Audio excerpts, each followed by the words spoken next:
But things like not providing opportunities as a supply and probably a man making up, probably a man thing.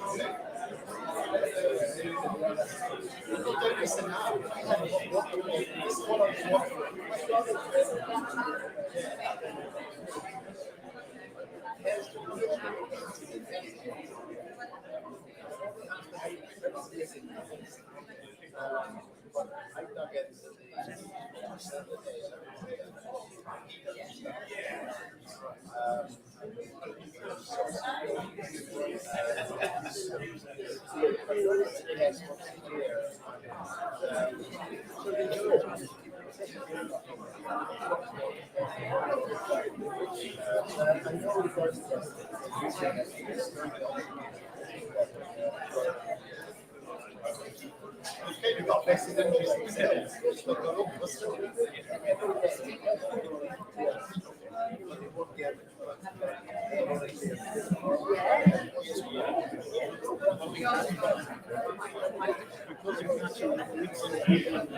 Yeah, I'll just go up there.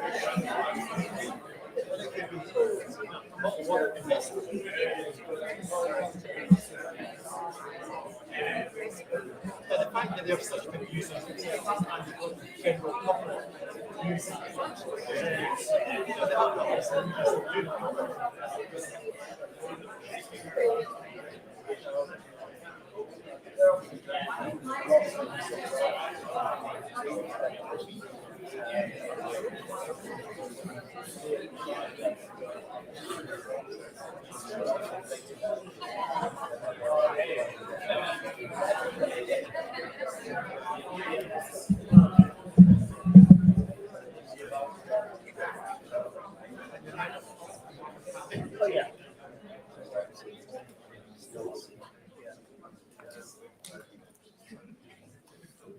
Good evening, ladies and gentlemen. Welcome to the second in the series of Bogart Winter Talks.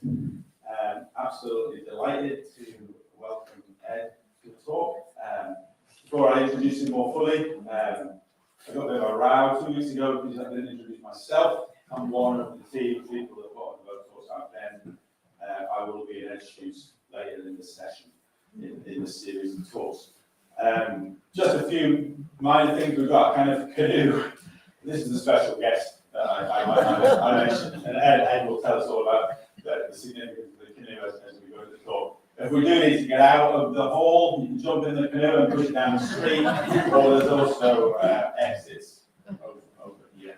I don't know if anybody did help themselves. We decided not to bother with tea and coffee.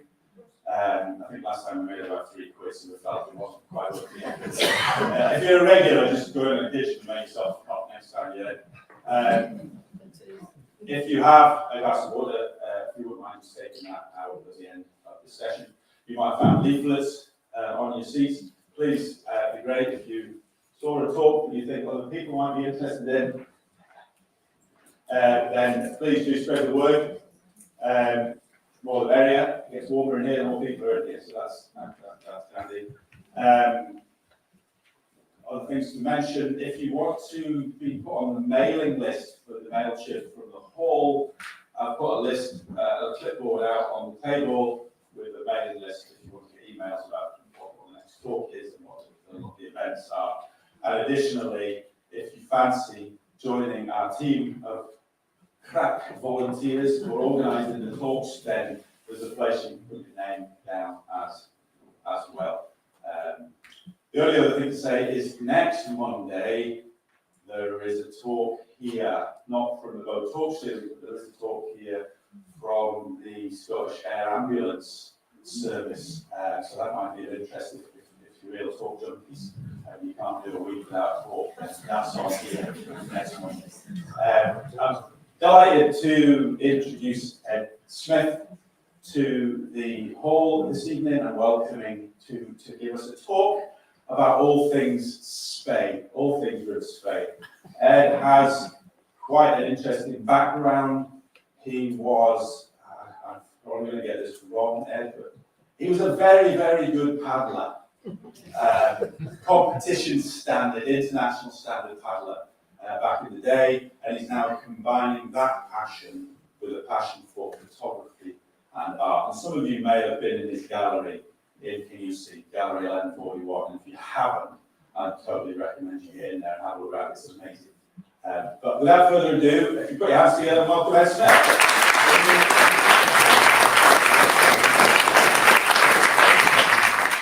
Thank you very much.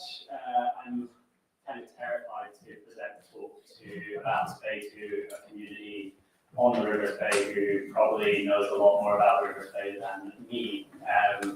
So yes, very humble to be here and actually have an audience. And what I guess the key thing of this talk is that I'm only partway into this River Spey project, which I sort of had the idea of starting in summer, and trying to do a talk about something that's incomplete. So it's kind of like a bit of a conversation, I guess, about some Q&A at the end as well. And I've included a bit of background as well, just a bit of context as to why the Spey, my background in paddling, and kind of what's led me to this point. As by the way, thank you to Alan for sorting out the sound and all this as well, by the way, because yeah, hopefully it works. As Ben said, I have a gallery in GUC on GUC High Street. Pretty much every tradesperson in GUC still calls it the old co-op. And we got in there in 2017 and live above that.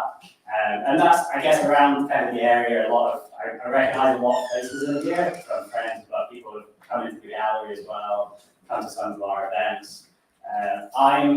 It's quite common someone might come in and see my parents in there with two mental dogs, and I'm quite often away, and a lot of my freelance work has revolved around the outdoor industry, whether that be through magazines, outdoor clients, and just shooting some various stories for different promotional materials all over the place. So it's a combination of work, paddling magazine work, commercial work for Ali Hansen, ski calendar work from the Alps, and that's kind of what I do out and about away. So like I say, sometimes if my parents are covering the gallery for me, I'm occasionally doing that. And another thing that I do a lot of is, and what I get a huge amount of joy out of, is working for numerous charities and social enterprises and telling stories about people. So this is a lot of work I've done over the last decade. I just go into some work I've done for the Army Benevolent Fund over the past decade, covering mainly their endurance events for their working with their ambassadors and their beneficiaries. This is for comic relief. Don't know who remembers The Beast from the East. This is so Greg James, Radio 1 DJ. He set off on this Pedal to the Beast fundraiser, and we ended up smack bang in the middle of The Beast from the East. So it was an entertaining couple of weeks of we actually had a wee break in the middle, and that gave everyone who'd come up from London a chance to buy down jackets, actual walking boots, not Converse All-Stars, and stuff like that. So and then we regrouped just in time for Mini Beast, which is when it culminated. So yeah, there's a lot of photographing people suffering. This is again a combination of work for various charities and community interest companies. One of them's AKA, which sort of black community out of Nottingham up into the hills. Gentleman doing the Cataract Yonk in a wheelchair fundraising. So yeah, this is kind of the essence of what I love getting my teeth into is stories about people.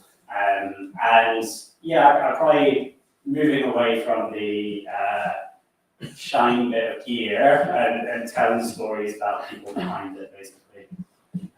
And going right back to the very beginning, I sort of grew up with pictures of my dad doing this kind of stuff with his mates. So that's my dad in front. We still have a helmet. Mate is Richard. So he used to compete in a lot of, he's a car mechanic, but competed in a lot of canoeing events and kayaking events on weekends, and then did a lot of instructing as well. And my uncle used to come back with pictures like this I think this picture is from the early to mid 80s. And he started doing this in the late 70s, which was you would put a small 35mm camera on the end of one wing of the hang glider, and then you'd a copper counterweight on the other wing, and run a cable release along the wing down the triangle, and he'd take these pictures using a bike release. So as he was flying around, and one flaw being that when they first took off and did that, the weights on the end of the wings kind of pitched it backwards. So there's loads of pictures of them in the 70s sort of leaning right over them, trying to stabilize them. So kind of, yeah, growing up with these kind of pictures, I guess, yeah, hooked me on taking pictures and the idea of taking pictures very early on, and especially in the context of documenting outdoor sports. Curveball from my uncle was that he had an accident and broke his neck. But this has kind of, I guess, become part of, I don't know, family mindset or something. This is him hang gliding after breaking his neck, where he's paralyzed from here down. So he got a bunch of mates to duct tape his hands to his glider and put wheels through a triangle and roll him off a hill. And then that is his wheelchair on the horizon line. That's been coming into land. So that's kind of, I guess, the sort of background of some of the background as to why outdoors, why adventure, why photography. This is the first appearance of the canoe, affectionately known as Disco 158. So it's an old town discovery is the model 158, which is affectionately known to the family as Disco 158. My parents bought it when I was, I think, 3 years old, and they said it's about 300 quid. They still make this model. I think it's about 1,500 now. But yeah, my parents, I chatted to them about it, and they're like, yeah, it's about 200 quid. It's kind of the equivalent of like buying a new car to them. So hence the condition that it is still in. It's a very well looked after bit of kit, but it is, the first boat that I ever went in on the sea, on rivers with my mum and dad. He did a very good impression of my dad. And it's also the craft that I first navigated a rapid solo by myself in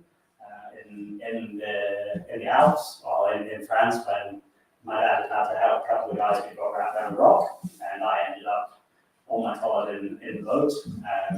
And then yes, I transitioned to kayaking as well. So this boat is kind of part of the origin of this idea of exploring my local river, but there's a fair bit between then and now, which I'll just fill you in a wee bit. This is from sort of Moray Firth. Does everyone know East Edinburgh on the coast there? This is Fidra Island. I think Robert Louis Stevenson was reputed that he based Treasure Island about kind of roughly around Fidra. This used to be my kayaking training lap, boosting out from Moray Firth around Fidra, come back, and it's a great beach. And I spent an awful lot of time looking at this island, and that sort of training led on to basically doing an awful lot of whitewater kayaking. Absolute emphasis on was, has been, all these things. And these are, a few pictures from different parts of the world. Eastern US, Norway, top left, I think West Virginia, bottom right is the Nile, bottom left, sorry. And just for, I guess, for a bit of context, because we might talk about it earlier in chatting later in talking about the Spey. These rivers kind of, you see the flows, there's different amounts of water in these rivers. So the top left, I think, is probably one of the bigger rivers I've ever been on, the New River Dries. A couple of days after I took that picture, the levels came up, and it was running, the Americans work in cubic feet per second, which is really annoying, but it was running at about 72,000 cubic feet per second. So that kind of equates, I think that equates to just over a couple of thousand meters per second. The Nile, just below it, that sort of runs at about I think a bit less than that basically, but like in the kind of 900 cubic meters a second. The Spey, on average, we're talking about 64 across. So it's the average meters per second on Spey is roughly about 64, 65. In the summer lows, I guess, looking at pictures, as kayakers, we kind of judge quite a few guidebooks. It says if it looks as though it's running at 20 cubic meters per second, so you kind of get your eye in. I reckon in the summer it's roughly about 20, 25, and it's summer lows. So yeah, that's kind of, still do a bit for hobbies. This is what I used to do, largely successfully, sometimes unsuccessfully, Sam's kayak. This is probably one of the deeper experiences of my life in terms of water, and disappeared for like a minute and a half. We got it on video. Got it out on video. And not as much to see. And I guess the rivers have always taught me an awful lot. Quite often it's quite a harsh lesson sometimes when you get it wrong. But traveling around the world, looking at rivers, I've always had an attraction to the stories behind the rivers. We're very lucky to travel in, have all this fun on water, but there's amazing cultures, and actually like sometimes scary things going on in the background, but fascinating things going on, and the communities that build up around these rivers around the world. It's just something I started to have my eye on probably towards the end of my competitive kayaking career. And I knew that from taking pictures of sort of action sports, action shots of us, me and my mates kayaking, I actually wanted to kind of go into learn this language of photography and photojournalism. And I went back to uni. I studied photojournalism. This is a set of pictures which I took on the small isles of Semrano, Egmuck, Rum, Cam, off the west coast. So I did a photographic documentary on my old film camera.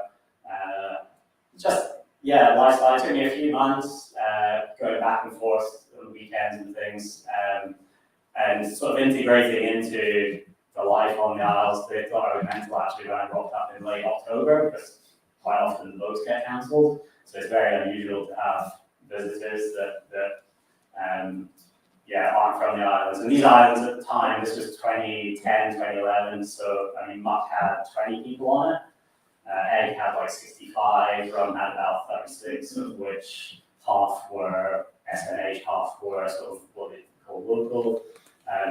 Small place, but great to dive into photojournalism. And since then, whilst I've focused on the outdoors, I guess I've become a bit of a chameleon or like a jack of all trades in documenting outdoor sports, wilderness sports, and some of the stories behind them. And my kind of most recent thing is going full circle back to my film cameras, which I absolutely love, and is what I've used on this project going forward on the Spey. So this is from actually the bottom one's a picture I took, but it's kind of hard to get a picture of you wrapped up in a wetsuit with a camera in a house. And then the top one's obviously again back in Disco 158 at the very beginnings of this kind of idea of shooting the Spey.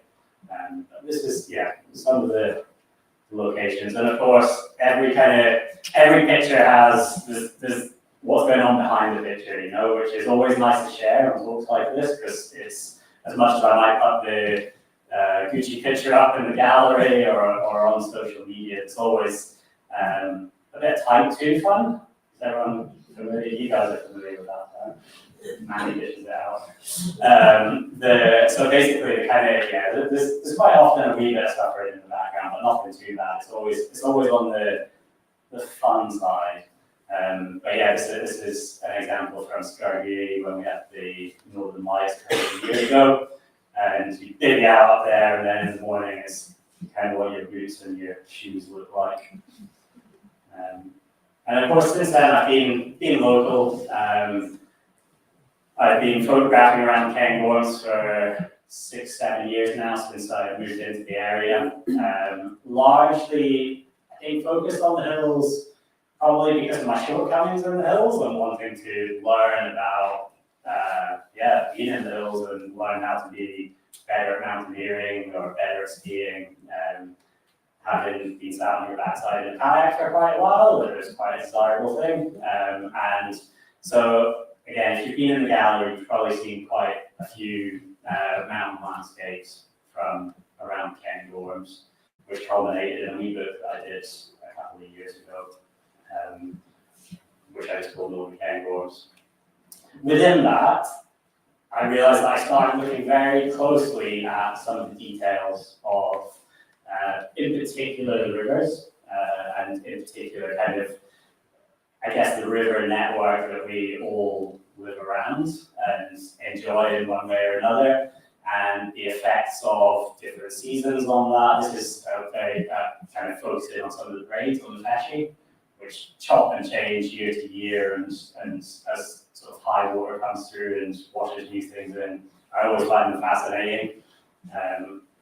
And this is, probably a lot of people in here know this one, like the late season trek up to Loch Eynock, and another city too, but up to Loch Eynock and then up the escalator, elevator, up onto Prairie Rick. Classic late season, but yeah, that's the end of the winter. Was that post-COVID winter when we had brilliant snow?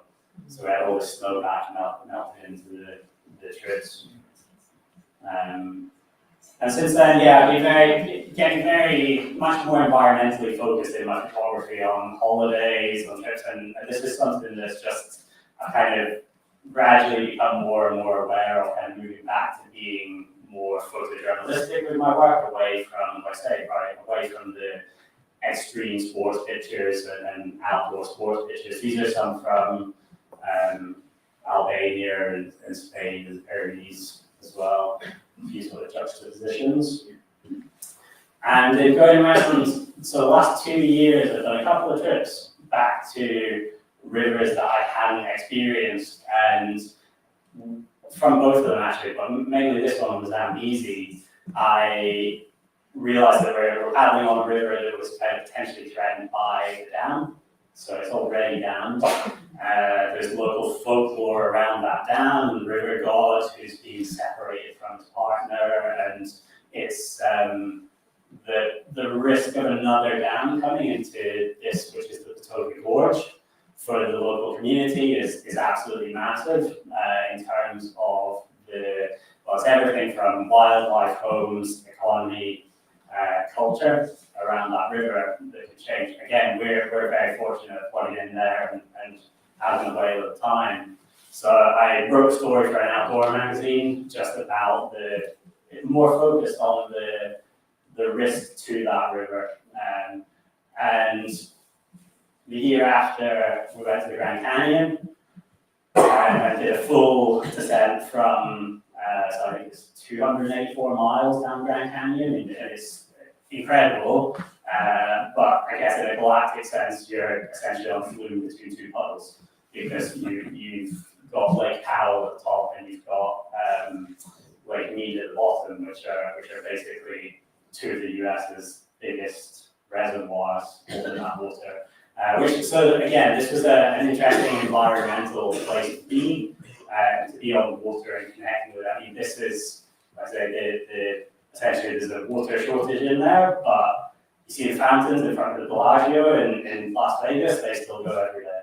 So the whole, I guess, focusing on water is kind of trying to look for what's going on with water and kind of trying to show some understanding of how important water is to us all. That sort of positive spin is kind of where I wanted to go. And this is again quite a few years ago. This place doesn't exist anymore. Somewhere I spent a lot of formative years. This place doesn't exist, and this wildlife does, well, it's been displaced as well, just by rivers changing and like massive, gigantic hydro in this case. This was on the left there is this is what they use as the high water markers to mark when water would come up to in the lake after a dam had been finished in Uganda.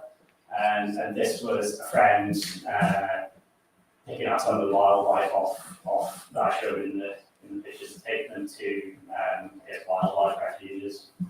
So anyway, this is kind of my background, and this was something I read about recently, which kind of absolutely blew my mind in terms of this kind of butterfly effect of rivers, and once you kind of start playing with them and where it goes from. I would also like to reiterate, I am not scientific at all. I come from a background of basically learning to read rivers with the aim of navigating them.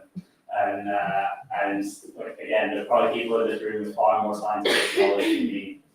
But yeah, coming back to Nancheka as well. So what are the rivers saying? And with all this in mind, it got me thinking about our local river here. Where my slides are. Oh, here we go.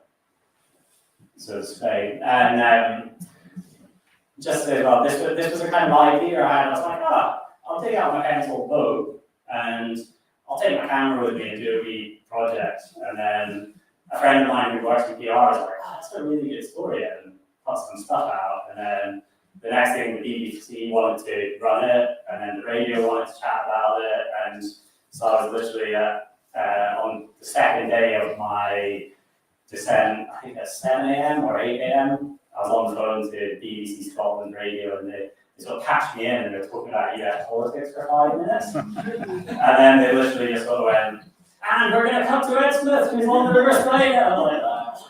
So anyway, focusing on today, this is a short video which kind of gives a bit of I guess, an introduction and overview. So just enjoy this for a few minutes. Hopefully sound is good.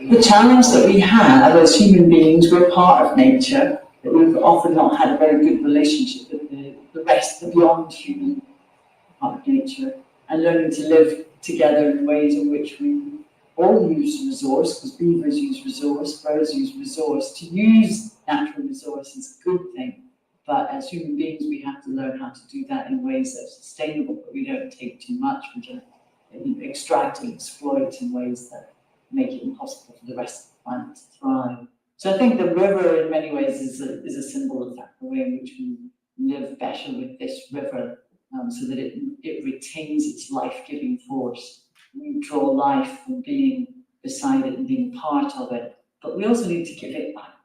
Yeah. Open garden, isn't that how you say it? Boat of garden. Boat of garden.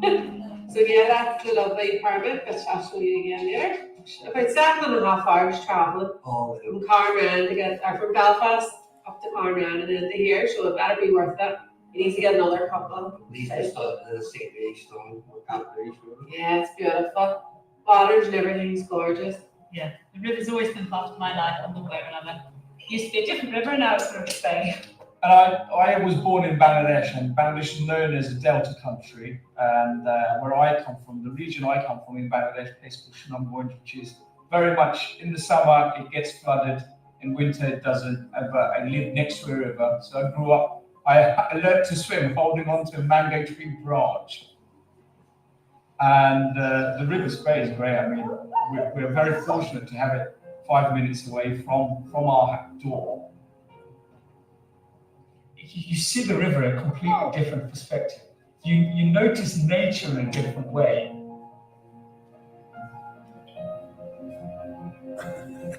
Every day now, just be at the local bus, so into Aviemore, bus back, you can see, and then paddle down. This morning, bus down to Crampton-on-Spey, and then took the local bus back up, paddling down to Crampton. There was a huge storm in 53, I think, and that changed the whole of Speyside here, not just this section, I think further up, and so they brought in masses of people to cut the wood, so that's where a lot of the sawmills are in the 50s. So a lot of people moved into this area. Yeah, we're rivals with other teams up and down the river, but when we play away, we feel a kinship with other teams from Strathspey, and we'll always cheer for them, even if we might not be hugely kind to them. That just makes me feel.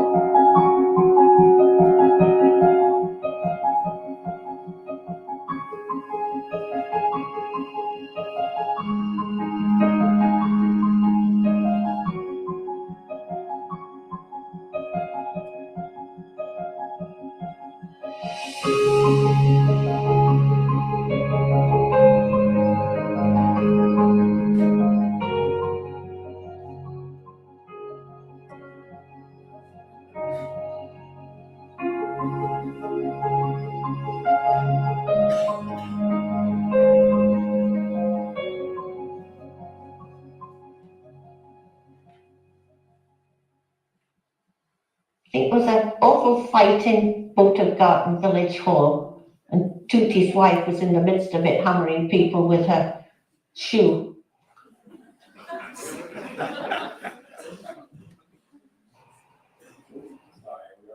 So yeah, I coincidentally found a couple of both garden references in some of the recording that you did there. So yeah, actually some of the, I think, yeah, the first people to see some of the footage that I've been filming and interviews around the river. Like I say, I'm just kind of at the very beginning of this project. It's, I guess, terrifying the distance it's got to go in terms of there's a huge amount of connection to the River Spey and a huge amount of information out there. But basically that's kind of overview of what the project is about. And this is me basically starting to practice my balance again. I can do taking pictures and staying off and getting disco on the water again just before I headed off. And again, just getting used to it. When you're used to these tiny little kayaks, which I've been used to for years, you get back in the canoe again, and it feels a bit like Titanic. So you're trying to like maneuver it around between trees and whatnot in the upper stretches of the river. It's a different mindset. It's much more like a raft. Like when I go back to the Grand Canyon pictures, and it's cool to bring it in here and sort of show and tell. This is kind of loosely how I've had it rigged up. There's a few paddlers here who can heckle me. I sort of go with this is the bougie package. And I've got a kitchen set up under the front seat, which I can pull out and cook off. And then my tent in the front, my kind of gear under all the red stuff, and a couple of positions I can sit in whilst I can still grab my camera gear. And actually, my friend Paul brought this down here tonight when we set the wheels. So it's like we trolley, which is a really fun way to carry a canoe through numerous villages and see, especially if school kids laugh at you. I got heckled by community school kids tell me the river wasn't that way. And so, in terms of this idea about Spain and documenting the river and starting to document it, like I say, it's very much the project for my learning as well, because live next to this river now in Kingsey. It was the first river that I did a multi-day with my dad when I was about 10 years old. So we went down the river again in this boat, and some of my dad's mates as well. And we're obviously, I think we did it over 4 or 5 days camping. So that was my first taste of multi-day canoeing, was on the River Spey as well. So it's like, okay, let's start at the top this time. In the summer, I mean, this is just near. This is people. One of the first questions that actually get asked by a lot of people is, "Where's the source of the Spey?" And so, like, what's Spey? Up beyond Wagon, and we all probably know that here. But it's yeah, it can be pretty bleak up there, and it's not. This is. I mean, this is literally the source of the Spey, where it pours out of Loch Spey. So it's a pretty minute trickle. Well, technically, this is the source of the Spey, probably, which is just a wee bit further up than all these droplets that run down. But like I say, it's quite a barren area up there. Just people don't know, like Neilgar Coffee and just up into the hills from there, basically. Already in the summers, it's pretty. Like I say, my summer descent, I am going to do a winter descent, but the river was very, very low at this point. So I ended up cycling into the source from Spey Down, basically. So I stashed my canoe at Spey Down, put my gear in, and then cycled up. So still sort of self-propelled, but not in the boat from the very source. I couldn't fit the canoe through there. I do intend to use one of my kayaks to, when I do it in the winter, to go from the source and actually paddle out of Loch Spey as well. So, like I said, this is just downstream from the source, some aerial views, what's going on there, huge amount of deer up there actually. And quite quickly, just coming down from Lagan, this was the first kind of quirk that I knew nothing about, and I was like, why the heck are there all these trees in the river? And again, probably some of you here or maybe quite a lot of you know what they're there for, and that they've been put there on purpose because there should have been trees falling into the river up there. I think above Lagan there's something like 19 of these trees in, which are basically, acting as like a habitat and slowing the river down a wee bit and put nutrients in and all the rest of it as they go. And you can kind of see the effect that they're having there in terms of like the benefit of basically turning the river back from being basically a flume and having wee eddies and bankings. Actually, I've been meaning to photograph this wee bridge for years. So I was flying again around Neilgar and just down from Spey down to Wade's bridges, little military bridges, and I mean this one I've never seen anything actually. Has anyone ever seen anything running through? Do you know where I am? Has anyone ever seen anything running under? I've never seen anything running under there. But it's I guess it's kind of remnant of history. But it's kind of funny that remnant of history provides this environmental kind of remnant and reference point of where something used to be. Just downstream, this is one of the just where the river sort of canalized into Spey Down, so not Loch Spey is the source, Spey downstream, and this is some of the wetlands but it's not I don't think this is a managed wetland, but it's just over from the canal side. And I set off just literally just down from Spey Down. So I had a fair bit of hunting to do, which is why I brought my scabby paddles for ultimate realisticness. Because I do have a lovely wooden paddle, but on this descent I used these are both paddles that I actually found on the river. One of them with my dad. So this is refuge from rivers which have been reused, but they make great punting poles on the first bits, and there's an awful lot of walking and floating the canoe down over some of these. I guess it's like river weed, but it actually looks gorgeous in the sort of whiskey-coloured waters of the Spey. And again, very quickly, even from the water, you come upon these trees that are in the river, and I guess this one being put there as well, and you sort of go, to a kayaker and a canoeist, like trees are quite hazardous things, but you're like, no, this is good. And it's actually, it needs to be there, and it needs to be in the water there. You just actually have to have a wee bit of a head scratch and figure out how you're going to get the canoe around it. We're always, as kayakers and canoeists, and I guess it's a river safety thing, branches and trees can be a fair hazard, but it's if we're used to them being there, then it's a really good thing that they're going back in. And this is just a favourite one of mine, just beyond the shinty pitches in Kingussie, looking at over the bridge onto the Spey there, just beyond the dell. So in the summer, it's a father and his daughter just setting off on a sit-on-top kayak. So 2 blades on each paddle each, and they were just going for a wee adventure down to Lockhinch. But kind of just having a wee chat with them, it took me right back to setting off with my dad, and like I say, it's lovely pulling this home. Like I quite often walk down to this spot and around here with my cameras. I should say, well, this is also, from here on, this is all shot on Monastery, which I'll tell you about.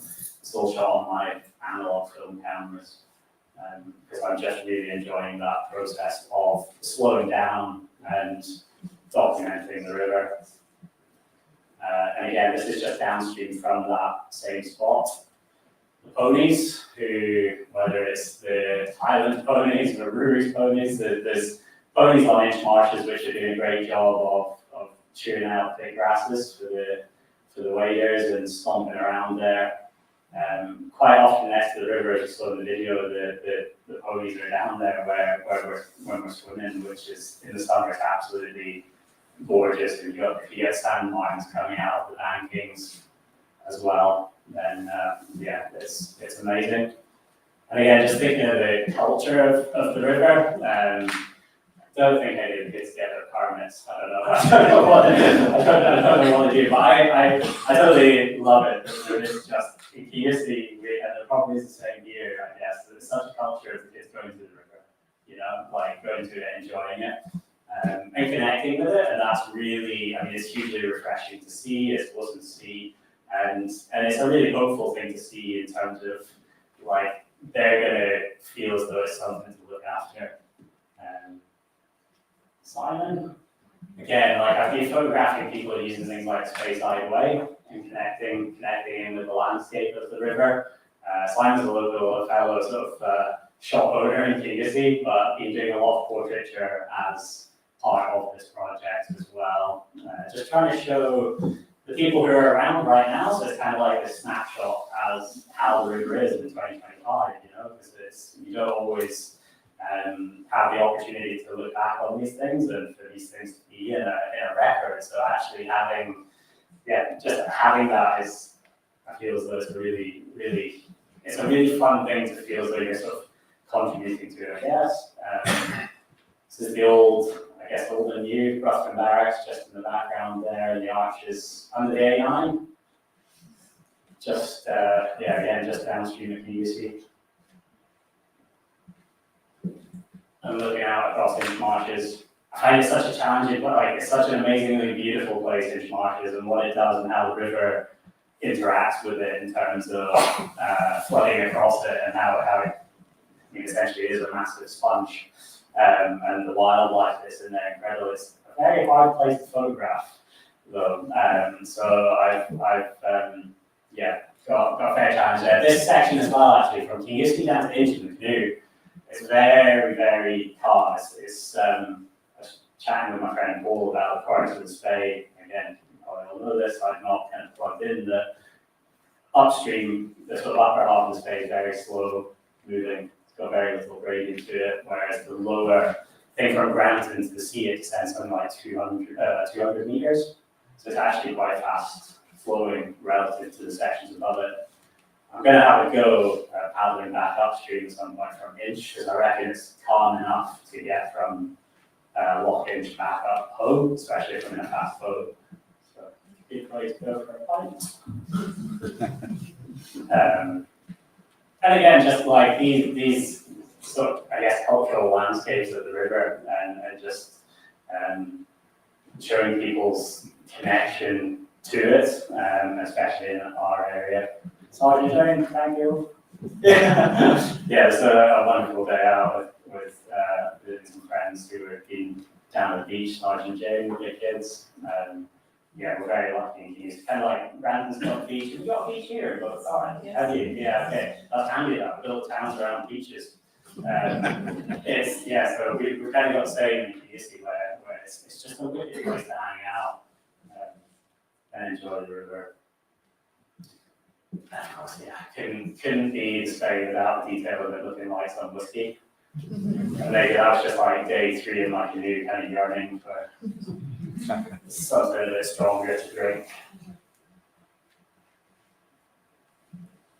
And like I say, very much going into like the sort of documentary-esque photos. I sort of enjoyed this reflection of these trees. I just thought it sort of looked like good old mates staring at the river. But it's and I guess it's always that interesting thing considering I guess the lifetime of a river and nature beyond your own kind of lifetime, like the river, they're going to be there well beyond me, my kids, grandkids, but the river's going to be there beyond all of that, so it's some of these landscapes I'm kind of encouraging that sort of thought processes. Coming back to inch marshes, some tip mops, doing a good job. And this is my future brother-in-law, Gus, who I photographed him launching his canoe that he made by hand at Walkinch.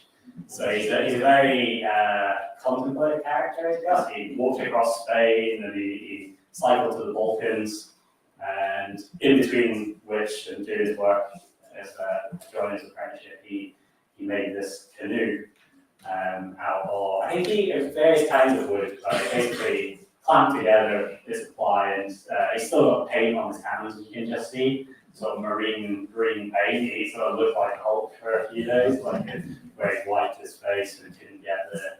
And he affectionately named the boat Tipsy Sheena. And he was like, what's Tipsy Sheena? He's like, oh, my gran. And then it's kind of like a curveball because like Alice, my fiance, was like, that's like Granny wasn't a drunk. And he's like, no, the boat's tipsy. And it's like, oh, kind of not. Anyway, so this is Gus launching, and he did his, so it's the first outing of Tipsy Sheena was around the Walkinch and down from Walkinch to Abbeymoor. Some of our landscapes at King Craig. Some King Craig locals will recognise there. I've yet to photograph the osprey actually, and I need to. One again, harking back to the Africa days, what I love, and I really do want to photograph the ospreys because on one section that I was paddling down once on the Nile, we found an osprey that was alive and it was just in the water until we saw him.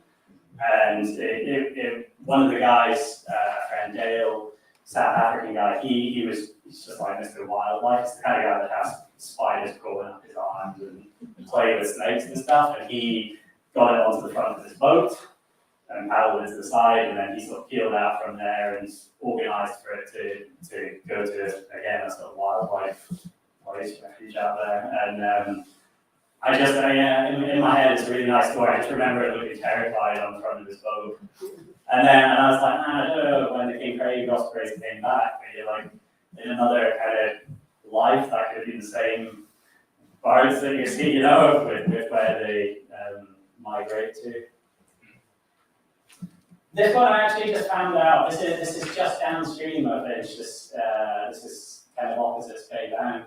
It's actually, so they're not having a wildfire there, so it is a proper boat, but this is a charity that they basically get kids from really rough areas of London that don't really have any experience of the outdoors, and a couple of guys show them, they take them wild camping at the side of the Spey a wee bit on what's Walter's Inchreef, kind of just on the edges of Inchreef there. And they do a few nights and basically get them connecting with the outdoors and yeah. I chat to a couple couple of leaders, and they're saying it's awesome. They get them up, and actually after a few days, they see them walking out the woodlands, and they like pick up some litter, and they're just like, no way, that's like amazing in terms of where they're coming from. Yeah, you have quirky views of the Spey as a canoeist. You sort of have this juxtaposition of going down through some nice woodlands and then sort of road over your head very briefly. I quite like these little juxtaposed scenes. And how many folk in the room have jumped off that bridge? The old bridge in Aviemore? Surely. Matt, okay. This was we used to do it with the harbour wall in North Fair. You know, you go home from uni or whatever, you jump up, go to harbour, jump in. This was a crew of lads back from uni. What do? You go for a pint a day and then jump off the bridge. But again, it's the connection to the river, and it's having a bit of fun. This was just the other week actually. After chatting with Wilma, who was at the end of the video talking about a big fight in the boat car in Village Hall last night, she was chatting about whiskey brains and had quite a lot of conversation about that. So from I guess like 70s and some of that insight is again it harks back to days past as to the area and the industry around the area and the industry around the river. So this I just thought, especially shot on an analog camera, it just looks like a scene out of yesteryear. Coming back to characters, has everyone heard the story walks? The Sarah Armstrongs? I'm not sure if Sarah's done a talk here. Or, these are really awesome. So Sarah runs, basically story walks. The one we did met at Galfaber, and we walked basically along kind of by the railway lines and over down to the Spey from the golf course, and that way she's got some amazing stories about the landscapes that will just completely open your eyes to, if you don't know things already, it'll open your eyes to why certain things are in the landscape, like 3 kind of trees that are out of place next to the old military road that are probably being planted there as a signal to the fact that there's water in place to camp. And, so there's amazing things that she's got to share. And I actually have more of a chat with her about the river and just pulling in some of the history of from the banks of the river. She actually located a history and information about a boat that was made out of wood from the Spey, from Lottie Marcus, I think, that ended up in New Zealand. And it's currently on the floor of the bay in New Zealand, of Queenstown. She's a character who's finding out some amazing things about the history of the river and the environment around here.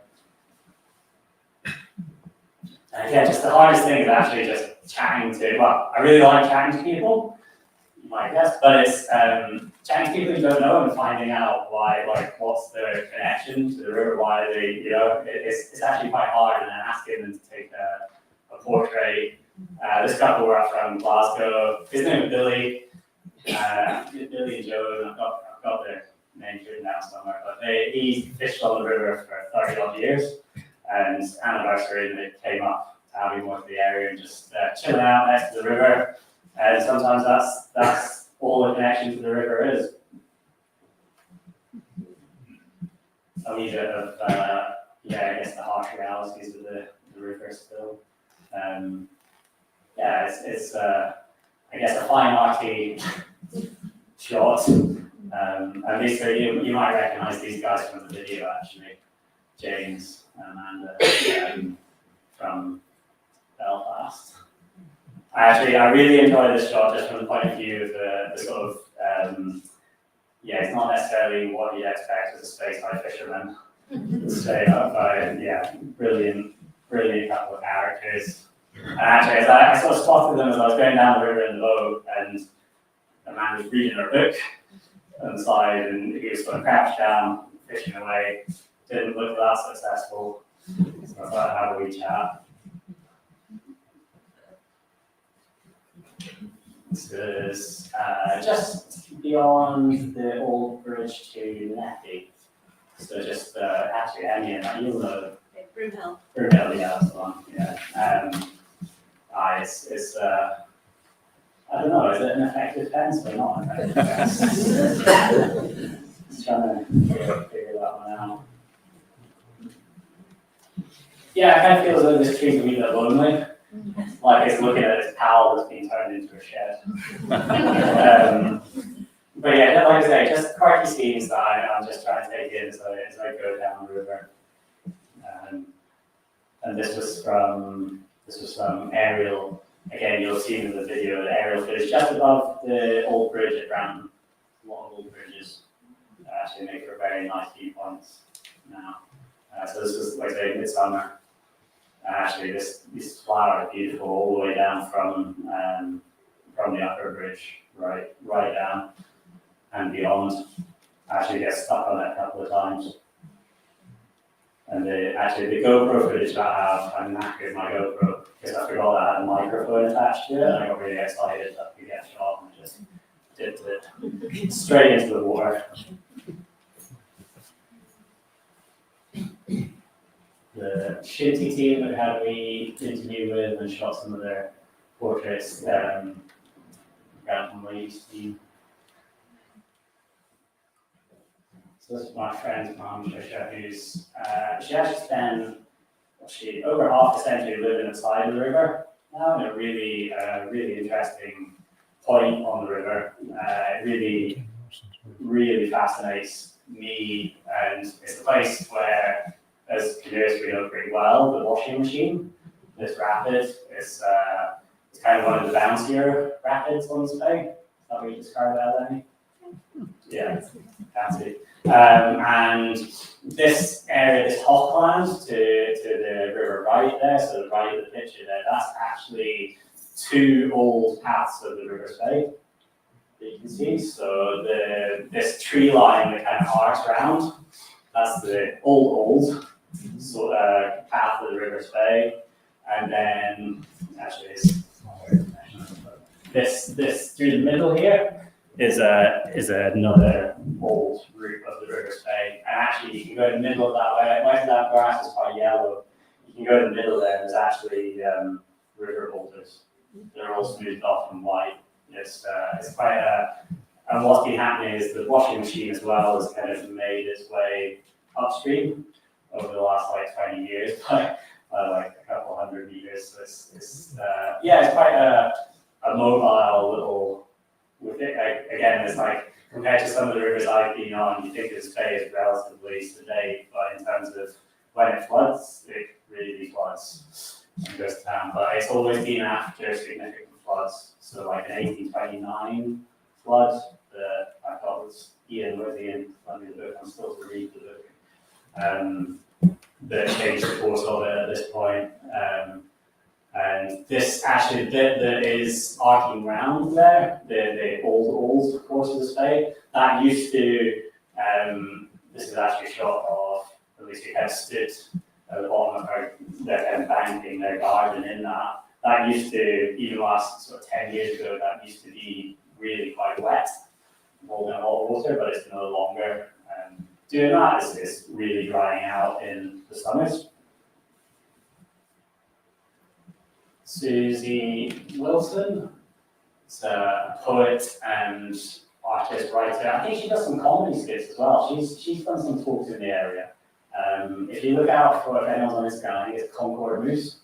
But she's been commissioned to do a body of work, a body of poetry about the Spey and the Don by the Arts Council. So I bumped into her inside the river. But again, she's Susie Wilson. She's someone who's going to be doing work about the river. It's going to be coming out in the next few years. This was just at the Long Pool, which is where how to describe it. It's just beyond Allendale, beyond Black Boat, across there. You know where I am. This is really. I mean, it's famous for various reasons as this pool, but it's. I came early morning, so super early. I woke up at about 5 a.m. which you do in summer when you're in the tent because it's daylight. And yeah, the river was totally stunning. So it's set off and came round into the long pool, which was just all like this, and just the heat of the sun just causing this kind of mist off it, which the drone footage and the video was from as well, and the sounds. I'm not sure if you could hear some of the.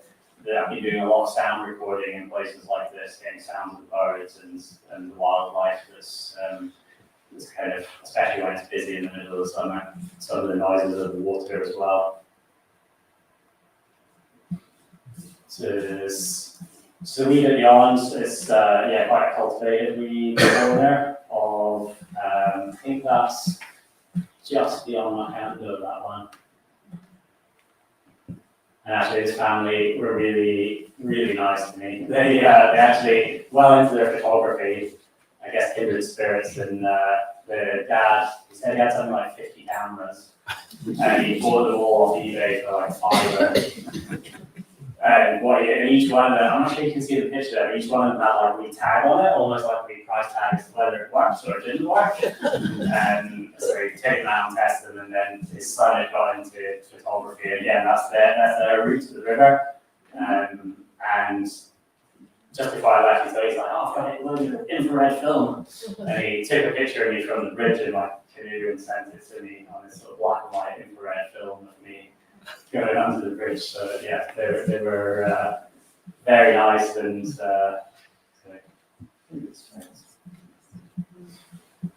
actually one thing I need to realize, I'd love to record the sound though, is a Spey cast. Because I heard it loads on the river and I didn't have the good recording equipment that I've got now. And it's actually a really sort of beautiful sound when it's done really well. And I think, this gentleman very kindly did a textbook couple for me to get some pictures of. But it's, it is, it's an art in its own right. These are just some of the gauges through the summer. I was going down in it was very low conditions. So it's kind of heading for a sort of record low. I don't know what stopped it actually hitting the record low because it was just still dry this summer. So maybe they let a wee bit of water out of the dam. But I kind of had to actually speed up a wee bit just to get through the Nakando.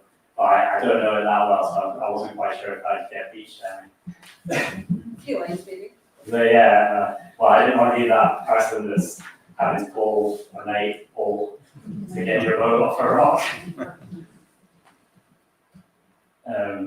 I guess like things that I didn't know about Spain environmentally, things that there's like some of the water shortages that are going on through the summers. This actually caught my eye. It's really whirlpool that caught my eye. The noise, and I was like, what the heck is that? And it's and then a wee bit of digging and research, and it's actually, so this is just the aquifers, and it's the boreholes have dried up in summer. They're supplying the reservoirs, which is supplying like algae and aquifers and stuff. So they're basically pumping water out via these pumps to get water out of the river to supply and get water back into the reservoirs. So it's it's quite like I say, it's quite amazing what the Spey is putting up with as a river in terms of what it is stretched, and it's very apparently stretched. I mean, even just a couple of weeks ago when I was cycling up to Cragging just before kind of Ballandal area, the people there still didn't have water from their springs. So this is kind of like, again, it's just trying to convey to people just an awareness of the river and the water that we are using. Not trying to put doom and gloom spin on it, but trying to just, like I say, these are things that I knew nothing about and still know very little about, but I'm kind of gradually building in knowledge. Obviously, just getting a bit closer to the, Fran asked me earlier what one of my favorite sections of the river was, and I actually really loved going from yeah, of course, like the rapids and things going on at Allendale and Macando and around that area, but the transition of where you kind of can't see the sea, but there's all these different signposts that you're getting very close to the mouth of the river, and you're getting very close to Spey Bay. There's a very distinct change in the river, and that's kind of everything from noise and seabirds flying over your heads.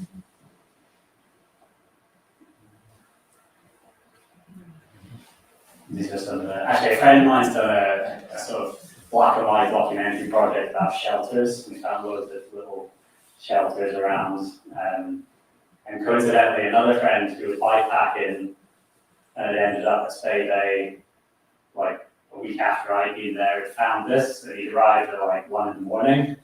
And we bikepacking and was like, great. So start rest, had a nice sleep in these, and then cycled to our house the next day.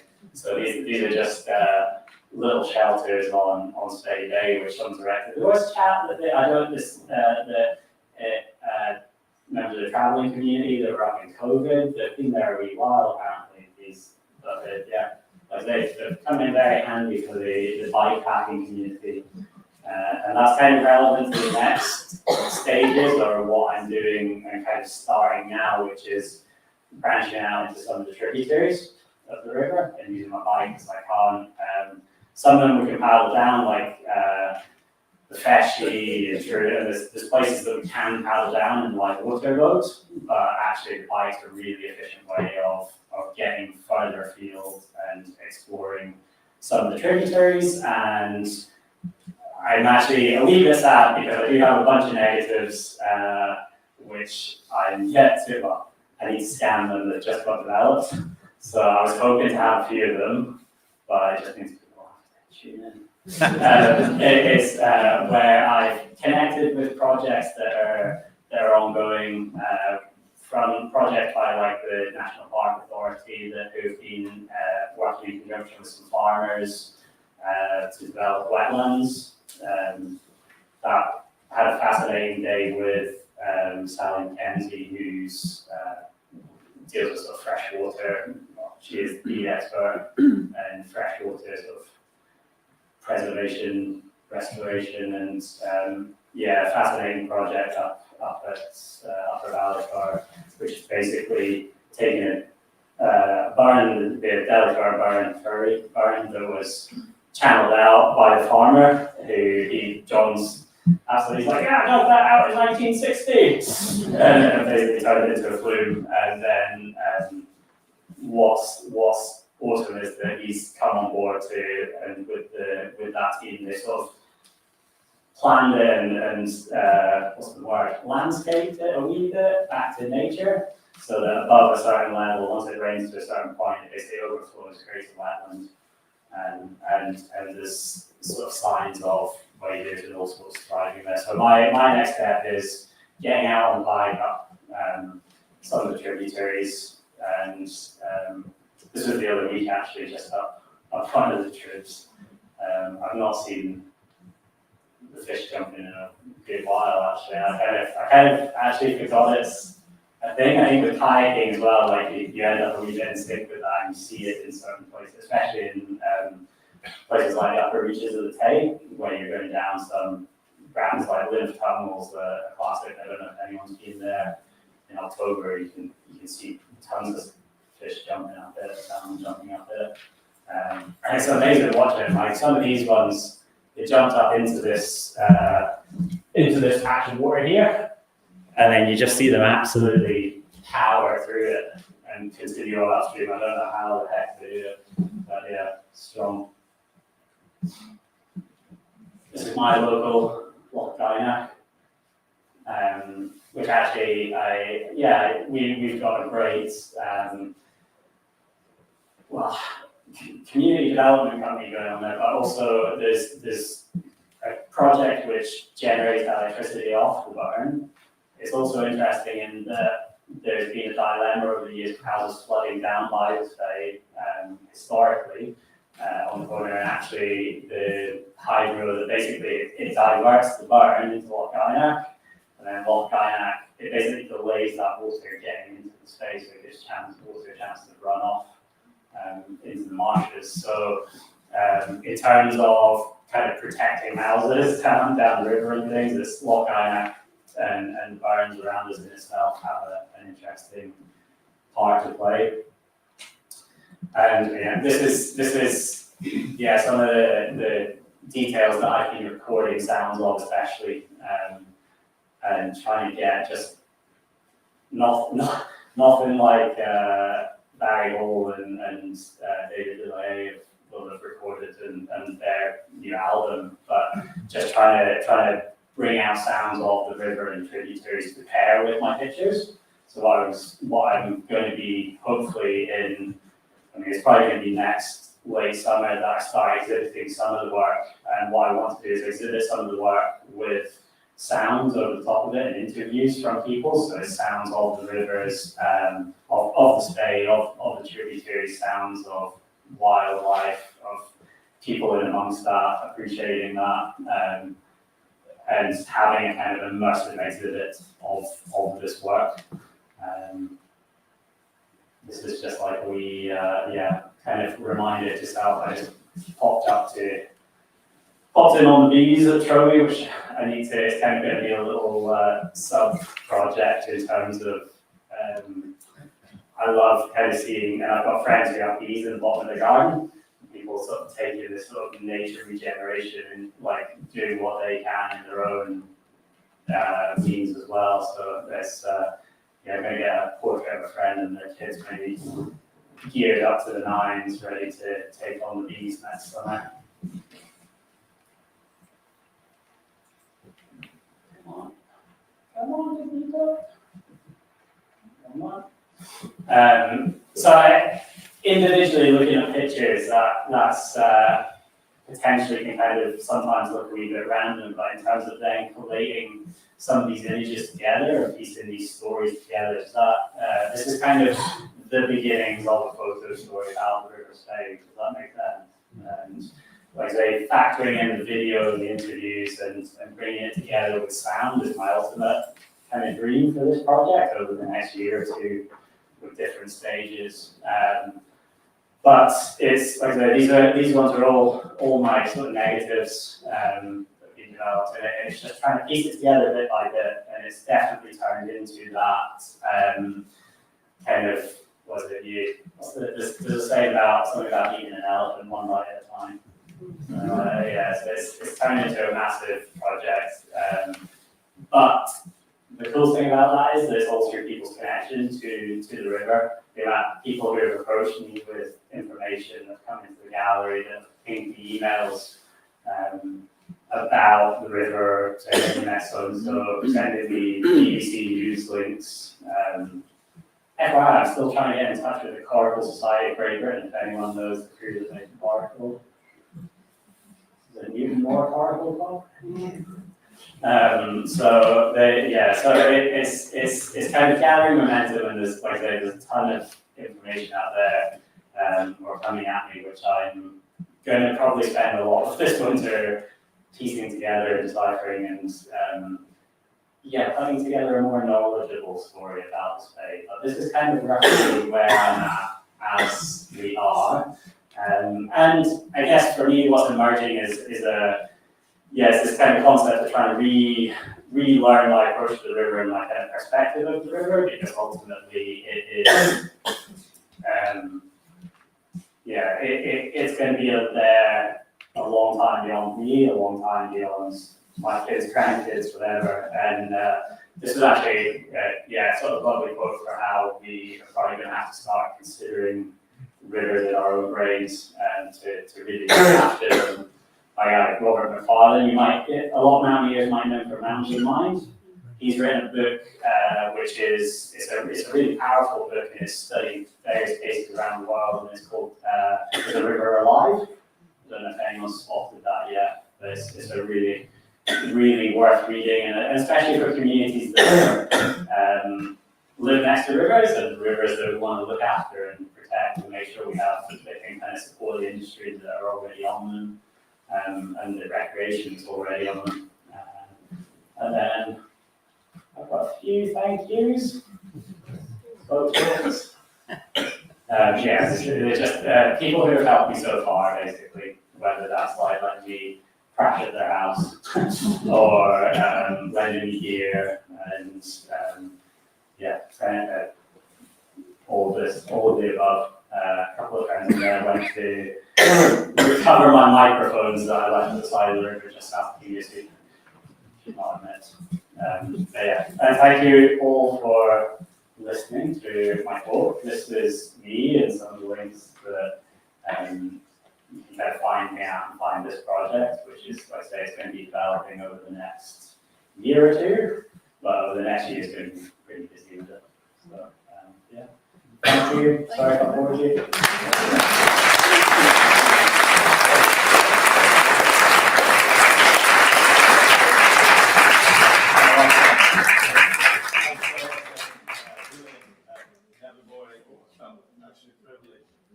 That we received some of that original footage. That's the first audience that you showed us about it, so that felt really good. Just want to open it up to if anybody's got any questions, Fred.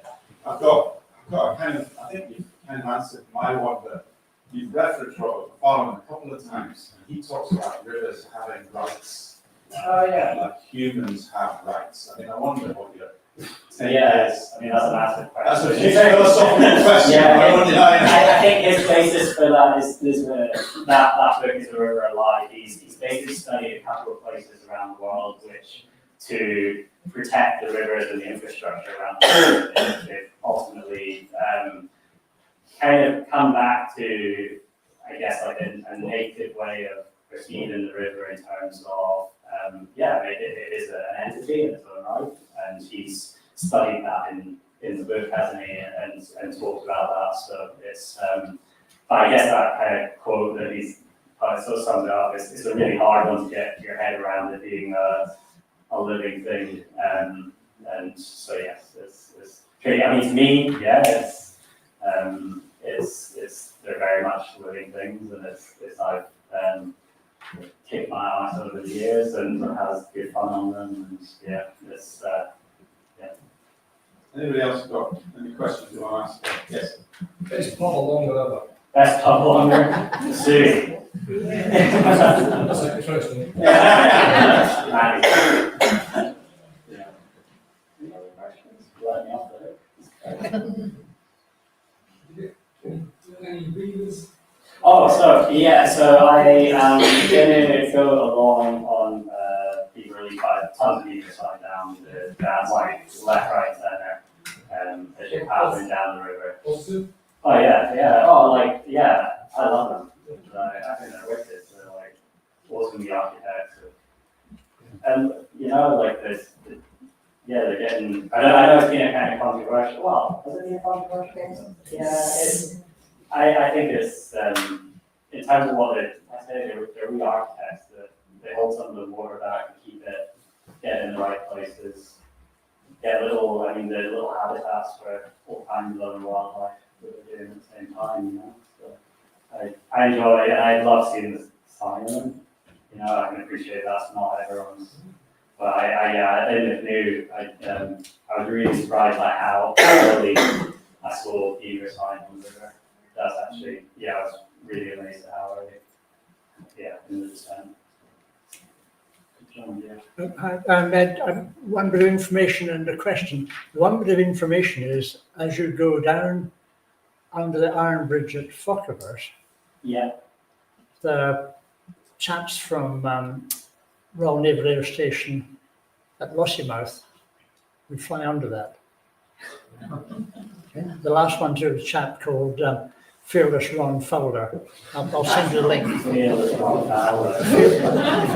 And he did it in a time when he knew two friends were fishing. Just about giving a heart attack, just going through it. I'll send you a link to that. I'm not trying to get RAF Lossy too. No, health and safety, we did this a very, very long time ago. And then the other one, the question as a photographer, who's going to do your wedding photographs next spring? Easy recent show that we did, the friend who did the project on shelters. really lovely film photographers and working a lot on traditional animals. So Good for you. Good. No, not good. Well, no, what's that? Do you have any views on the increasing impact of these mini hydro schemes, which are essentially taking a lot of rivers out of play? Like as in views, like physical or my As your perspective. perspective. Yeah, it's case by case. It's kind of my I mean, I've been absolutely gutted by like the active ones that that was a massive hit in terms of that. And when you kind of look at collectively, so the backstory there is about did 5 of them go in cheese? Sorry, 4. So you kind of have a bunch going in all at once, which are, like I say, when you think some of these rivers under of water in them, they're flowing up however many cubic feet or meters a second, and that's all nutrients and everything flow down into blockheads and out under on the bridge and into the ocean, and it's so yeah, that doesn't feel like a good one. But then if you look at something like what we've got used to, which is benefiting a community as well as it's this own little delay in the river flooding as well. But it's case by case. I'm not hydro fan, like fundamentally, but in terms of the micro, I'm also not an expert on, like I'm not an ecologist, but I'm not a hydro fan at all. So there's a few cases where I have seen the micro has worked for some places and helps places that struggle with certain things. And then you cited an example early on where somewhere third world or whatever, whereby the benefit that can bring to a community is massive, but you can also lose a river forever. It's a difficult totally. So we where a lot of hikers used to spend a lot of time on White Nile. That there's an amazing community and economy, and actually local guys and girls just getting into jobs guiding on the river and having leisure time because they had decent jobs and even set up a Ugandan freestyle kayak team. They came to the World Championships in Australia in 2005, and and that kind of a lot of that's gone with the damming of that river. Not to mention people's homes, communities, and the nature impact. And then they get electricity. But that's massive. I mean, that's massive scale. That's micro hydro. That's gargantuan. And the problem with what we found out there is that since I was last out there are now 2 extra dams because of heat breaking. So they're designed to. They say they're going to last 50 years. They don't. They last about 10 or 12 before something busts on it, and then they need to then pitch in, get another one. They get massive debt from China, and then so it's that kind of thing's a big shouldn't happen in my view. Micro and around some places, it's a different story. I don't know. I think there's always winners and losers with these things, independent of your perspective. I want to kayak down 3 rivers. I want to go photograph free running rivers and enjoy them. Thanks. Any further questions? Oh, nice. Just we put our hands together again today.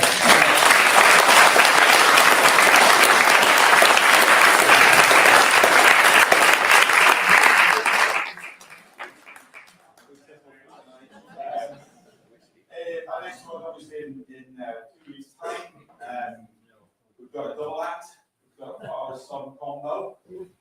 Jonathan and Sam Bellaby, and I asked you to imagine where's the longest you could walk in a straight line without crossing any human-created road or physical thing, and your answer is actually closer than you might think. So I'm going to leave that as a little tempter for 2 weeks' time, but that's in 2 weeks' time back at the hall. Thanks very much for coming along. If anybody wants to help put away the chairs, that'd be greatly appreciated, but you might need a bit of training first using the trolley. Thanks very much, and see you again.